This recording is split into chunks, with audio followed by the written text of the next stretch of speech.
ৰাতিপুৱা শুই উঠি যাবৰে যে হয় স্কুললৈ গধুৰ গধুৰ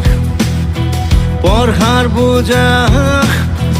কঢ়িয়াওঁতেই যায় দিন দূৰলৈ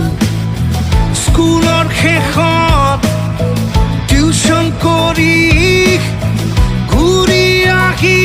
আকৌ নেপাওঁ বিচাৰি হোমৱৰ্ক কৰি ভাগৰি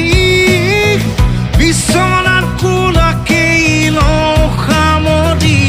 আমি যেন যন্ত্ৰ একো একোটা